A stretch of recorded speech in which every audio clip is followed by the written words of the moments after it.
Assalamualaikum warahmatullahi wabarakatuh. Halo Sobat Ranggon, selamat datang di Ranggon Story, tempat di mana kisah misteri, legenda, dan cerita-cerita penuh teka-teki hadir menemani harimu. Siapkan dirimu untuk menyelami cerita yang seru, mendebarkan, dan tak terlupakan. Jangan lupa pasang earphone, nyalakan lampu remang, dan nikmati kisahnya. Selamat mendengarkan. Gue selalu percaya bahwa setiap langkah gue membawa risiko, apalagi di dunia yang gue pilih ini. Nama gue Arga, seorang pencuri. Bukan pencuri kelas Terry yang nyolong dompet di angkot. Gue main di level yang lebih tinggi. Profesional, kalau lo mau bilang begitu. Malam itu, gue duduk di jok belakang mobil SUV hitam butut sambil nyedot rokok tek terakhir dari bungkus yang udah hampir kosong. Asapnya memenuhi kabin sempit, bikin Mila yang duduk di depan protes. Ar, serius deh, bisa nggak lo nyetop itu rokok sebentar aja? Kita belum masuk lokasi, gue udah hampir pingsan nih. Katanya sambil melirik gue dari kaca spion. Gue cuma ngelirik dia sambil hembusin asap keluar jendela yang sedikit kebuka. Tenang aja Mil, asap rokok gue nggak akan bikin lo mati lebih cepat daripada kerjaan ini. Gue nyindir sambil ngetuk-ngetukin abu rokok keluar. Dika, si badak tua yang duduk di sebelah Mila, cekikikan sambil ngebuka kaleng birnya. Dia cuma butuh kopi sama napas bersih, ga? Jangan sampai lo bikin si hacker kita mati sebelum kita dapat barangnya, ucap Dika sambil manggut-manggut puas menikmati birnya. SUV berhenti di seberang gudang tua yang udah kelihatan reyot. Seperti nyawa bangunan itu udah pergi jauh sebelum kita nyampe sini. Lampu jalan cuma satu-satunya penerangan, dan itu pun berkedip-kedip kayak mau padam kapan aja. Gudangnya itu? Tanya Romi, anak baru yang masih bau kencur tapi berlagak sok jago. Dia pakai hoodie hitam kebesaran, jeans robek-robek, dan sneakers murahan yang gue yakin bakal bunyi kalau dia jalan pelan-pelan. Iya, itu. Tapi kita nggak asal masuk. Ngerti? Gue jawab, sambil ngeluarin sebatang rokok lagi. Dengar baik-baik, Rom. Ini bukan cuma soal masuk dan ambil barang. Kalau salah langkah, kita bisa mati. Lo ngerti? Romi ngangguk cepat, tapi gue bisa lihat dari matanya kalau dia lebih takut sama gue daripada sama risiko kerjaan ini. Baguslah. Mila nyalain laptopnya di dashboard, mulai ngetik cepat untuk ngehack sistem keamanan. Dika ngeluarin tas peralatan yang isinya alat potong, linggis, dan beberapa alat lain yang bikin gue mikir dia siap perang daripada cuma nyolong. Gue kasih waktu 5 menit buat buka akses masuknya, kata Mila sambil ngemut permen karet. Abis itu lo semua kerja cepat, gue nggak mau kita kelamaan di sini. Angin malam pelabuhan berbau garam dan besi tua. Jauh di kejauhan, suara klakson kapal terdengar samar. Ini bukan malam biasa. Dan gue tahu setelah ini, hidup gue dan mereka semua nggak akan pernah sama lagi. Dia kayak selalu bangga tiap kali berhasil ngalahin sistem keamanan, meskipun kali ini cuma kamera lawas yang koneksi internetnya kayak siput. Dika berdiri di depan pintu besi besar itu sambil melirik ke gue. Mau gue dobrak? Gak, tanyanya sambil ngangkat linggis. Gue geleng. Enggak usah bikin ribut. Kita nggak tahu siapa atau apa yang masih ada di sini. Romi yang bawa senter malah sibuk muter-muter senter itu kayak anak kecil mainan baru. Romi, fokus! Gue bentak pelan. Dia berhenti dan pasang mukanya ngir. Bocah ini bakal jadi masalah kalau nggak diawasin. Kami masuk satu persatu. Gudang itu bau, campuran karat, kayu lapuk, dan sesuatu yang kayak busuk. Lantainya penuh debu, dan tiap langkah kami bikin suara berderit pelan. Gue ngangkat tangan ngasih kode buat berhenti. Lo dengar itu? Gue berbisik ke Dika. Dia ngangguk, alisnya berkerut. Suara itu kayak langkah kaki, pelan, tapi jelas nggak berasal dari kami. Gue nengok ke belakang. Mila juga dengar, dia langsung matiin laptopnya, mendadak tegang. Gue rasa cuma tikus. Romi berbisik, tapi nada suaranya kayak meyakinkan dirinya sendiri. Kalau tikus, ukurannya pasti sebesar anjing, Mila nyamber dengan nada dingin. Lampu darurat di dalam gudang berkedip-kedip bikin bayangan kami gerak-gerak aneh di dinding. Di sudut ruangan ada lemari besi tua yang kelihatan udah bertahun-tahun nggak dibuka. Gue tunjuk itu. Itu target kita. Gue bisik ke mereka. Dika maju. Kali ini linggisnya beneran dipakai. Suara logam melawan logam bergema di ruangan bikin bulu kuduk gue berdiri. Cepetan, bro! Mila ngomel pelan, matanya terus ngeliatin bayangan di dinding. Akhirnya lemari itu kebuka dengan suara keras. Di dalamnya ada peti kayu diikat rantai dan di bagian atasnya ada ukiran aneh yang mirip simbol-simbol ritual. Lo yakin ini bukan barang keramat? Dika nanya sambil mengusap keringat di dahinya. Bukan urusan kita buat mikir itu. Gue jawab tegas, angkat dan keluar. Tapi sebelum kami bisa angkat peti itu, suara langkah kita terdengar lagi, lebih dekat. Gue langsung ngasih kode buat tiarap. Dari balik tumpukan kayu tua di sudut gudang, sesuatu muncul. Senter Romi menangkap sosok itu. Gelap, besar, bentuknya nggak jelas, tapi matanya merah menyala. Bang, itu apaan? Romi akhirnya ngomong, kali ini tanpa nada sok jago. Makhluk itu mendekat, suaranya seperti angin yang menyapu kencang. Gue tahu satu hal, malam ini bakal lebih buruk dari apa yang gue perkirakan. Gue ngeliat mata Dika yang melotot, tangannya yang gemetar megang linggis, dan Romi yang kelihatan mulai keringetan. Gue bilang apa?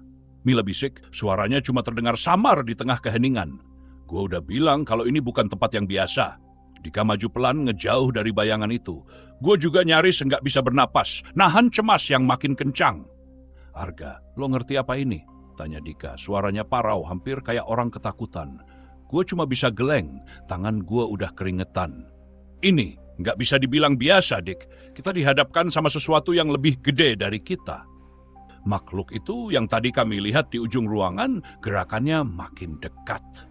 Gue bisa dengar suara napas berat, kayak ada sesuatu yang berusaha mengintimidasi kami. Udah pasti itu bukan manusia. Tenang aja, kita ambil peti ini dan cabut. Gue berusaha menenangkan diri, walaupun tangan gue udah mulai gemetar. Tapi pas gue coba melangkah maju, tiba-tiba ada suara keras dari belakang, suara benda tuh. Gue nengok cepat dan ngeliat Romi yang baru aja ngejatuhin senter. Kaca senter itu pecah, berhamburan. Bangsat! Gue teriak pelan sambil ngumpulin sisa-sisa keberanian. Dika maju duluan, kakinya berat, seolah sadar kalau kami makin terjebak di tempat ini. Kami mesti keluar sebelum semuanya terlambat. Sambil ngangkat peti itu Dika nyengir, walaupun senyumannya kelihatan tegang. Gue bawa barang ini, gue bawa pulang, dan lo semua selamat. Deal? Katanya. Tapi tatapannya gak sepenuhnya yakin. Tiba-tiba bayangan tadi muncul lagi. Kali ini lebih jelas. Sesuatu yang besar, gelap, dengan mata merah yang nyala kayak api. Makhluk itu nggak kelihatan jelas wujudnya, tapi tubuhnya berdesing seolah bergerak di udara, kayak ada sesuatu yang nggak beres. Gue bisa ngerasain hawa dingin yang tiba-tiba nyebar ke seluruh tubuh. Shit! Romi teriak, hampir jatuh ke belakang. Mila langsung narik tangan Romi dan dorong dia ke arah pintu. Lo jangan kabur, bodoh! Teriaknya sambil menarik Romi lebih cepat. Makhluk itu berhenti sejenak, matanya melirik kami. Rasanya kayak ada energi yang mengalir antara kami dengan makhluk itu. Makin lama makin kuat. Dika yang pegang peti itu ngelirik gue. Arga ini udah gila, lo yakin kita bisa keluar hidup-hidup? Gue nahan napas sambil ngeliat bayangan itu. Mungkin ini bukan hal yang bisa diatasi hanya dengan fisik. Mungkin ada kekuatan lain yang lebih besar, sesuatu yang lebih mengerikan dari yang kita duga. Tiba-tiba dari dalam peti itu ada suara bergema. Suara berdesir yang sangat keras, kayak ada sesuatu yang coba keluar dari dalamnya. Gue terdiam, ngerasain hawa panas yang keluar dari peti. Petinya, gue teriak ke Dika, lo harus tutup itu, sekarang juga. Tapi Dika nggak bisa nahan, makhluk itu udah terlalu dekat. Tangan Dika gemetar dan dia pun nyerah. Peti itu mulai terbuka sedikit.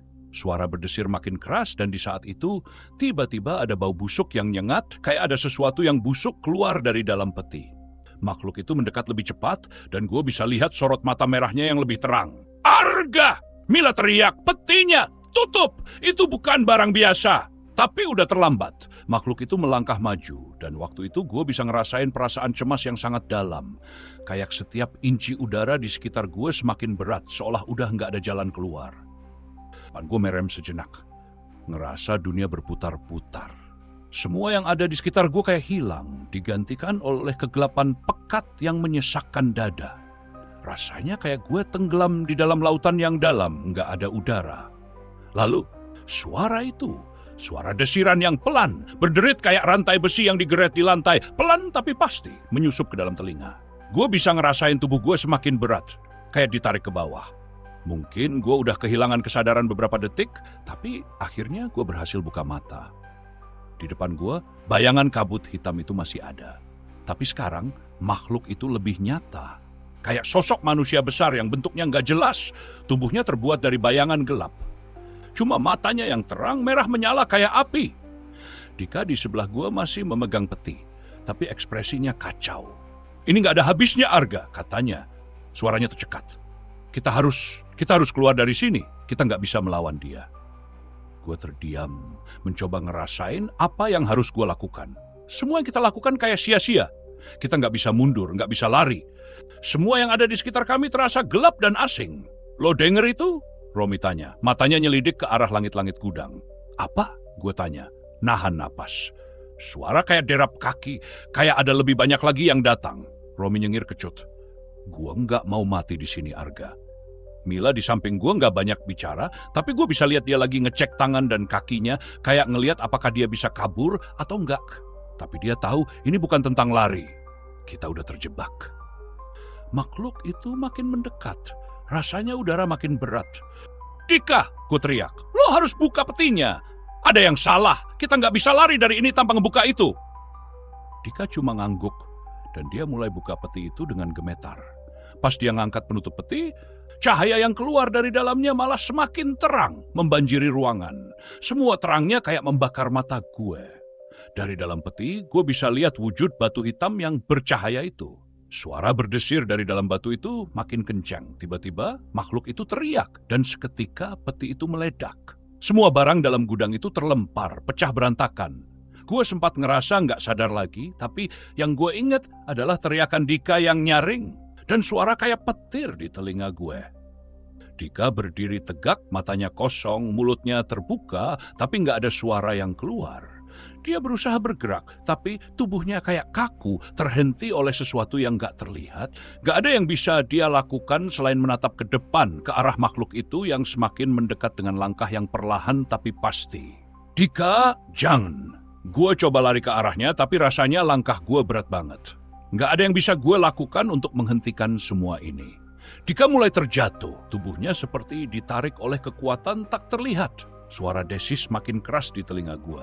Semua terasa mencekam, kayak ada sesuatu yang menyusup ke dalam tubuhnya.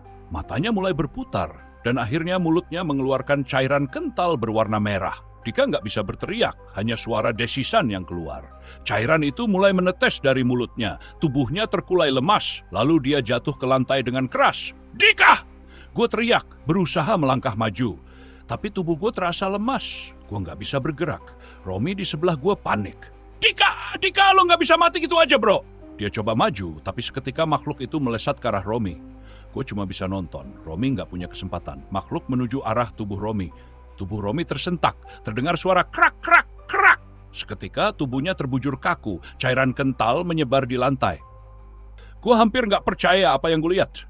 Semua itu terjadi terlalu cepat. Gue hampir nggak bisa bernapas, terlalu panik. Mila, yang masih berdiri di sebelah gue, terlihat nggak tenang. Kita harus keluar dari sini, dia berkata pelan, hampir berbisik. Tapi suaranya nggak lebih dari gumaman cemas yang terlontar dari bibirnya. Makhluk itu nggak berhenti. Tubuh Mila mulai gemetar, dan dalam sekejap makhluk itu sudah ada di belakangnya. Gue hanya bisa menatap dengan perasaan hampa. Mila teriak, "Ah!" Mila mengerang, tapi suaranya teredam. Mulutnya terbuka, air mata mengalir, ada cairan mengucur dari hidung dan mulutnya. Dengan gerakan cepat, makhluk itu memegang kepalanya. Mila terkulai, tubuhnya jatuh dengan suara keras, terdengar bunyi crack, cairan kental menyebar di lantai. Gue hampir nggak bisa berpikir. Semua ini terjadi begitu cepat. Cuma gue yang tersisa. Gue harus bertahan, harus melawan. Tapi perasaan itu, rasa takut yang mendalam, rasa hampa yang menyelimuti jiwa gue.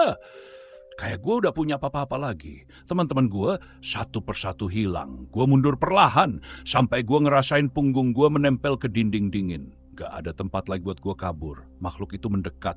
Gue bisa ngerasain hawa panas yang keluar dari tubuhnya. Perlahan, sosok itu mulai menegakkan tubuhnya di depan gue. Matanya merah menyala, berkilat seperti api yang terus membakar. Suara desisan itu mulai terdengar lebih keras, kayak suara bisikan dari dalam neraka. Gue berdiri kaku, napas gue semakin sesak. Semua yang ada di sekitar gue kayak hilang begitu aja. Cuma ada gue dan makhluk itu. Keheningan yang mencekam hampir membuat gue nggak bisa berpikir. Makhluk itu berdiri di depan gue, matanya yang merah menyala makin terang, seperti api yang membakar. Gue nggak tahu apa yang harus gue lakukan, apa yang bisa gue lakukan. Semua udah terjadi, teman-teman gue udah nggak ada. Mereka sudah jadi bagian dari kegelapan ini. Tapi gue masih hidup, entah kenapa gue masih ada di sini berdiri di hadapannya. Apa lo mau gue mati juga? Gue terengah. Suara gue pecah, hampir nggak bisa keluar. Makhluk itu tetap diam. Cuma matanya yang terus mengawasi gue, seolah-olah memeriksa setiap gerakan gue. Suara di sana itu berhenti, hanya ada keheningan yang menyesakkan. Gue mencoba bernapas lebih dalam, gue merasa tubuh mulai gemetar. Ini gila, gue nggak punya harapan. Tapi gue sadar satu hal, makhluk ini meskipun tampak tak terbendung, juga punya pola pikir. Dia bukan robot yang cuma ngelakuin apa yang dia tahu. Mungkin ada alasan kenapa gue masih hidup. Lo nggak bisa cuma terus bunuh orang, kan? Gue mulai bicara, suara gue semakin yakin meskipun tangan gue gemetar. Lo punya alasan, lo punya tujuan, kan? Lo nggak bakal nyerang orang yang nggak ada hubungannya dengan lo. Makhluk itu nggak langsung jawab. Gue bisa merasakan hawa dingin dari tubuhnya yang makin terasa lebih kuat, lebih mengancam. Tapi ada sesuatu di dalam matanya yang berbeda. Seolah dia mendengarkan gue. Gue terus ngomong, berusaha menunjukkan sisi kemanusiaan, bahkan di hadapan makhluk yang jauh lebih kuat ini. Gue nggak tahu siapa lo atau kenapa lo di sini. Tapi gue cuma orang biasa. Gue nggak punya kuasa, nggak punya apapun. Lo nggak harus ngelanjutin ini. Beberapa detik berlalu.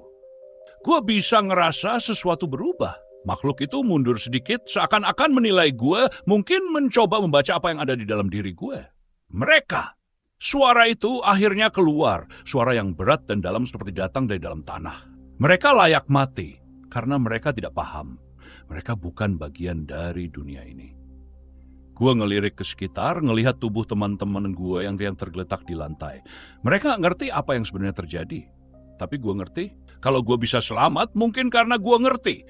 Atau lebih tepatnya, gue nggak sepenuhnya menentang itu ngerti. Gue jawab pelan. Mungkin gue juga nggak pantas selamat. Tapi gue punya alasan untuk hidup. Teman-teman gue nggak. Mereka. Gue ragu sejenak mencoba berpikir dengan kepala dingin. Mereka nggak tahu apa yang terjadi. Tapi gue masih bisa benerin semuanya. Gue masih bisa melawan. Makhluk itu berhenti bergerak. Mungkin dia lagi mikir. Mungkin dia nggak terlalu yakin dengan apa yang gue bilang. Tapi ada sesuatu di dalam tatapan gue yang mungkin sedikit mengubahnya. Setelah beberapa detik yang terasa sangat lama, makhluk itu akhirnya mengalihkan pandangannya.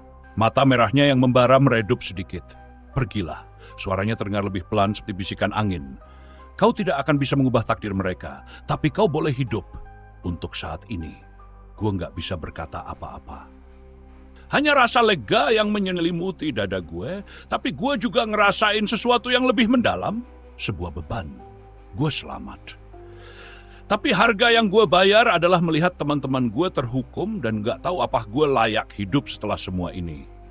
Gue melangkah mundur pelan-pelan gak berani ngelihat makhluk itu lagi. Gue tahu gue harus keluar dari sini, tapi setiap langkah terasa berat. Gue gak tahu kemana arah hidup gue setelah ini. Tapi yang pasti, hidup gue gak akan lama lagi.